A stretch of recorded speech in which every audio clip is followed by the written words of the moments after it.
Kumusta ka naman? Okay naman po, medyo may pabilang po. Doon natin simulan yan. Ano yung phobia mo? About po sa nangyari po sa akin noong November 26. Kwento mo.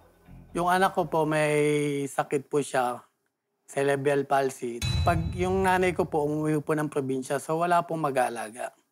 So ngayon, dinala ko po siya sa biyanan ko po sa Quezon City, Project 4. Kasi po, kung nasa akin po yung bata, hindi po makapagtrabaho. So dinala mo ang anak mo sa Project 4. Abo.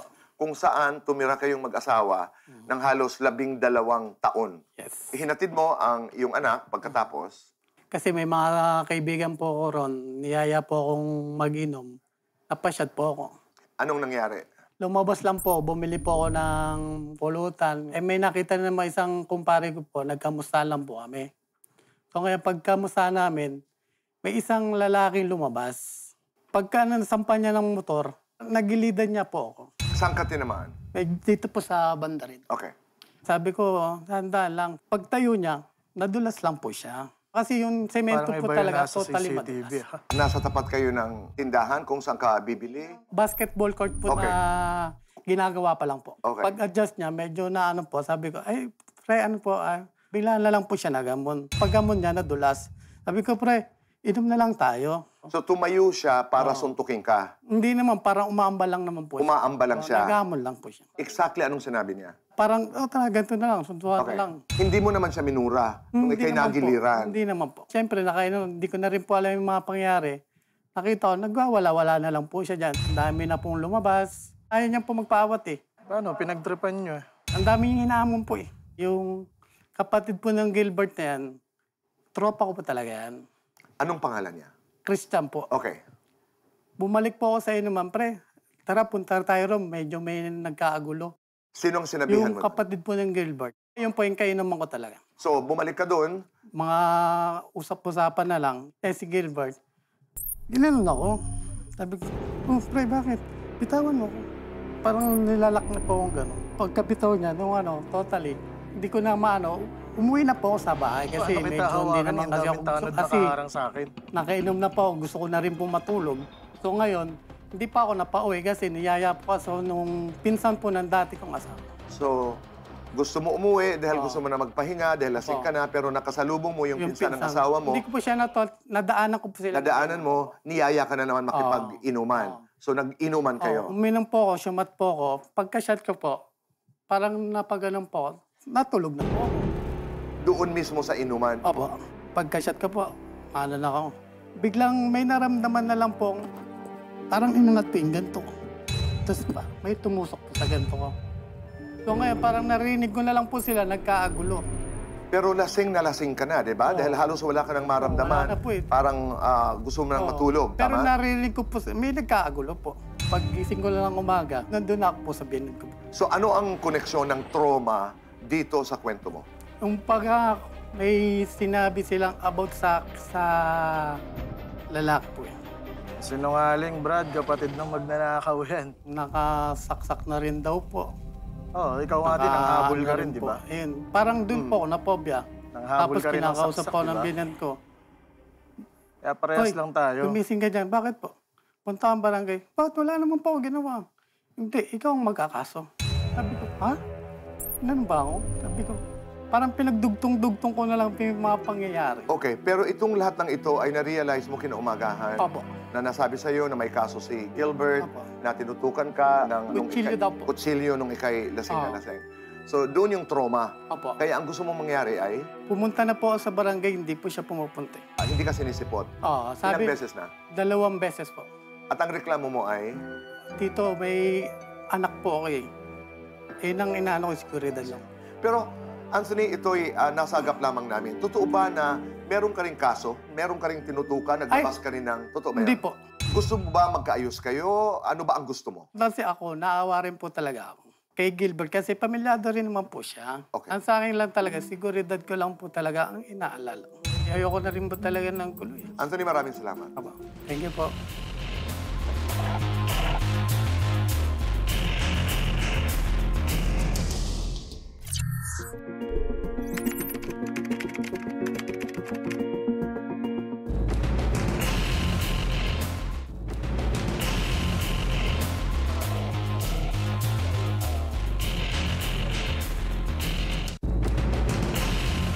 Narinig mo yung salaysay Apo. ni Anthony. Anong nais mong sabihin? Tito Boy, kalahating totoo, kalahating mali eh. Ganito po kasi yun. Nag-inom kami nung Dexter sa bahay. Tapos, nakatulog ako sa sala. Tapos nag-inom na lang sila ng dalawa kong kasama ng diretso. Si Melvin tsaka si Dexter. Tapos, umuwi na po si Melvin, sumunod na po si Dexter. Hanggang sa nagkagulo na dun sa may labas nang hindi ko po alam. May pumunta sa bahay na binatilyo, pinatawag nung umaawat sa kanila. Sabi sa akin, Kuya Lalang, yung bisita mo po, napapaaway sa labas. So lumabas po ako.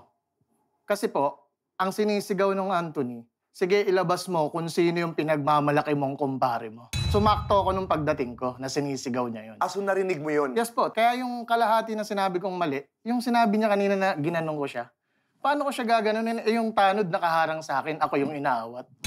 Tapos, ang sabi ko sa kumpare ko, pre, umuwi ka na para hindi na umabato. Hinatid ko siya hanggang sa labas namin. Si Dexter? Si Dexter. Okay. Tapos, kinausap ako nung hepe namin na sabi niya sa akin, Lang, bukas nyo na lang ayusin yan. Para maliwanagan ka, panoorin mo yung CCTV bukas. Dahil nung dumating ka doon, Nagtatanong po ako kung anong... nagtatanong ka kung wala anong pong nangyari. sumasagot, walang umaamin. Sinong kaaway ng tao, sinong nagtrip sa tao. Wala pong umaamin, wala nagsasalita. Pero gusto mo sana malaman kung sino ang Kung kaaway sino ni yung kaaway ni Dexter. Pero nagwala ka ba? Nagalit ka muna ba? ako, kasi wala pong nagsasalita eh. Sabi ko, Okay. sige, ganito na lang pala, bastusan na lang pala rito pag may mga bisita. Okay. Kumbaga sa akin, kasi masakit sa akin na may bisita ako, sa tagal-tagal ko dun sa lugar ko, ngayon lang ako nabastos. Okay. Kinabukasan, pinanood mo ba ang CCTV? Si Mrs. po, kasi nasa trabaho pa ako eh. At ano ang nakita sa CCTV? Paglabas po ni Dexter Silona, sumunod po siya. Tapos inaatras yung motor, tinayuan niya po yung motor hanggang sa nasagi siya. Ikaw, sir, di ba? Alam mong inaatras yung motor, naka-taillight, may ilaw. Bakit ka tatayo dun sa likod ng motor? Natural, tatamaan ka talaga. Ang dating sa'yo, ng aasar. Parang ganun.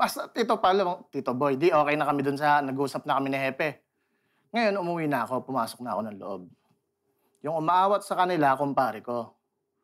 Ngayon, kinausap ko yon. Sabi ko, pre, kwento mo sa akin yung totoong nangyari. Iinom kasi siya, napashot din ako. May event? Fiesta ba ito? Ang daming inuman kasi. Kinabukasan po, piyesta. Ah, okay. Parang sinalubong, parang Oo, ganun. Okay. So yung kwento nito, ay hindi yung kunento sa akin. Na naatrasan nga daw ng motor, Oo. yung si Toneng. Pero ang dating ngayon ng kwento mo sa akin ay parang sinadya niya dahil nakatayo siya at Pero ayun po yung nasa CCTV. Tapos yung kwento niya na kinakausap niya lang, hindi po. Ang nasa CCTV po, tinulak niya si Dexter. Oo. Nung tumaob si Dexter, yung kasama niyang nasa likod na nakahubad, sinuntok si Dexter. so may kasama si Anthony. Meron po. Pero sigurado ka nakakilala at kasama ito ni Anthony. Pinsan ng asawa niya. E di habang nag-uusap kami, siya naman lumapit. Di akala ko, manghihingi ng pasensya. Tumayo lang siya sa harap ko. Gaano kalayo? Ay, tap. Eto lang po. Tapos, ayan, nakatayo ako. Nandyan niya siya. Nakatayo So siya sa nakatingin akin. lang siya sa'yo? Kasi nasa pintuan lang po kami, Tito Boy. Ah, okay. Kasi ang inaantay ko, yung kakausapin niya ako na, Na walang nangyari. Pero Lang, walang... pasensya ka na, napagtripan namin yung ano. Lang, pasensya ka na, naatrasan kasi ako. Yung mga ganun ba? Kung sasabihin mo sa akin, wala namang problema. Kaya lang, yung pagkalalaki ko, parang tinapakan mo naman. Lumapit ka sa akin para saan? Para tayuan lang ako.